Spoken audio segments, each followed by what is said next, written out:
Hello everyone, welcome to my channel. இன்னைக்கு நாம standard 9 chapter number 5 coordinate ஜாமெண்ட்ரியில் point of trisection and section ஃபார்முலாங்கிற topic பார்க்க போகிறோம். ஃபஸ்ட்டு பாயிண்ட் ஆஃப் ட்ரைசெக்ஷன்னா என்னென்னு பார்க்க போகிறோம். ஃபஸ்ட்டு இங்கே ஒரு லைன் செக்மெண்ட் நான் ட்ரா பண்ணிக்கிறேன். இந்த லைன் செக்மெண்ட் இந்த பாயிண்ட் நான் ஏன்னு எடுத்துக்கிறேன், இங்கே இருக்கிற பாயிண்ட் நான் பின்னு எடுத்துக்கிறேன். இப்போ இந்த லைன்லேயே நான் ரெண்டு பாயிண்ட்டை நான் கன்சிடர் பண்ண போகிறேன். ஒரு பாயிண்ட் என்னென்னா பி, இன்னொரு பாயிண்ட் எனக்கு என்னென்னா கியூன்னுட்டு கன்சிடர் பண்ணிக்கிறேன். இப்போ இந்த ஏக்கும் பிக்கும் நடுவில் இருக்கிற டிஸ்டன்ஸ், அடுத்தது பிக்கு கியூக்கும் நடுவில் இருக்கிற டிஸ்டன்ஸ், அடுத்தது கியூக்கும் பிக்கும் நடுவில் இருக்கிற டிஸ்டன்ஸ், மூணு டிஸ்டன்ஸுமே எனக்கு ஈக்குவலாக இருக்குது. அந்த டைமில் பியோட பாயிண்ட்டும் கியூவோட பாயிண்ட்டும் கண்டுபிடிக்கிறது எப்படிங்கிறது தான் இந்த பாயிண்ட் ஆஃப் ட்ரைசெக்ஷனில் பார்க்க போகிறோம். இதுக்கு ஏங்கிற பாயிண்ட்டை நான் கன்சிடர் பண்ணிக்கிறேன். ஏங்கிற பாயிண்ட்டை x1, y1ன்னுட்டு நான் கன்சிடர் பண்ணிக்கிறேன். பிங்கிற பாயிண்ட்டை x2, y2ன்னுட்டு நான் கன்சிடர் பண்ணிக்கிறேன். இப்போ இந்த ரெண்டு பாயிண்ட்டை யூஸ் பண்ணி பியோட வேல்யூவும் கியூவோட வேல்யூவும் கண்டுபிடிக்கிறதுக்கு ஃபார்முலாஸ் இருக்குது. இந்த கான்செப்ட் பாயிண்ட் ஆஃப் ட்ரைசெக்ஷனுங்கிற கான்செப்டில் பார்க்க போகிறோம் அந்த ஃபார்முலாஸ். இப்போ பி கண்டுபிடிக்கிறதுக்கு ஃபார்முலா என்னென்னா p =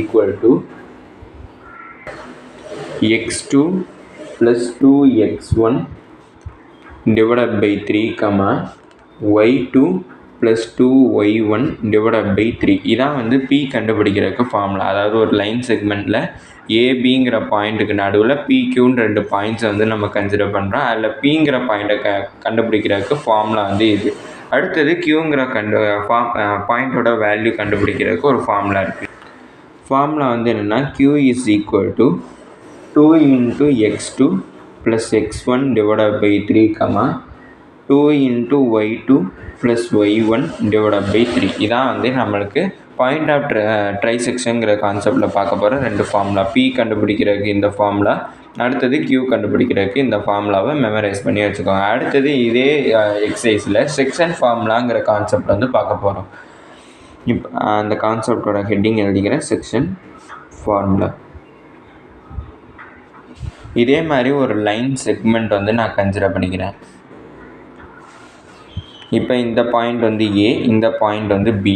இங்கே பார்த்த மாதிரி ரெண்டு பாயிண்ட் இல்லாமல் ஒரே பாயிண்ட் தான், ஆனால் அது மிட் பாயிண்ட்லேயோ இல்லைனா ஒரு குறிப்பிட்ட டிஸ்டன்ஸ்லேயோ அக்வர் ஆகலை. ஏதோ ஒரு இடத்துல ஒரு பிங்கிற பாயிண்ட்டை நான் கன்சிடர் பண்ணிக்கிறேன். இப்போ இந்த பிக்கும் பிக்கும் நடுவில் இருக்கிற டிஸ்டன்ஸை நான் என்னன்னுட்டு நான் கன்சிடர் பண்ணிக்கிறேன். அடுத்து ஏக்கும் பிக்கும் நடுவில் இருக்கிற டிஸ்டன்ஸை நான் எம்முன்னுட்டு கன்சிடர் பண்ணிக்கிறேன். இப்போ இந்த செக்ஷன் ஃபார்முலா யூஸ் பண்ணி இந்த பிங்கிற வேல்யூவை கண்டுபிடிக்கிறதுக்கு ஒரு ஃபார்முலா இருக்குது. ஃபார்முலா என்னென்னா p = m × x2 + n × x1 divided by m + n, m × y2 + n × y1 divided by m + n. இதில் எம்ங்கிறது இந்த ஏபியோட ரேஷியோ என்னங்கிறது, அடுத்து என்னங்கிறது இதோட வேல்யூ, அடுத்தது x2 y2 அடுத்து x1 y1 என்னன்னா இந்த ஏங்கிற பாயிண்ட்டோட வேல்யூஸ் x1 y1 கன்சிடர் பண்ணியிருப்போம். பிங்கிற பாயிண்ட்டோட வேல்யூவை x2 y2 கன்சிடர் பண்ணியிருந்தோம். அந்த வேல்யூஸை நம்ம சப்ஸ்டியூட் பண்ணுறப்ப எனக்கு இந்த பியோட வேல்யூ கிடைக்கும். அதுதான் நம்ம செக்ஷன் ஃபார்முலான்னு பார்க்க போகிறோம் இந்த எக்ஸசைஸில். இந்த எக்ஸசைஸில் பாயிண்ட் ஆஃப் ட்ரைசெக்ஷன் அடுத்து செக்ஷன் ஃபார்முலா ரெண்டு கான்செப்ட் தான் பார்க்க போகிறோம். அதில் மொத்தம் எனக்கு 3 ஃபார்முலாஸ் இருக்குது. இந்த 3 ஃபார்முலாஸை மெமரைஸ் பண்ணால் தான் இந்த எக்ஸசைஸை பார்க்க முடியும். இதோட இந்த வீடியோ முடிஞ்சிச்சு. தேங்க்யூ.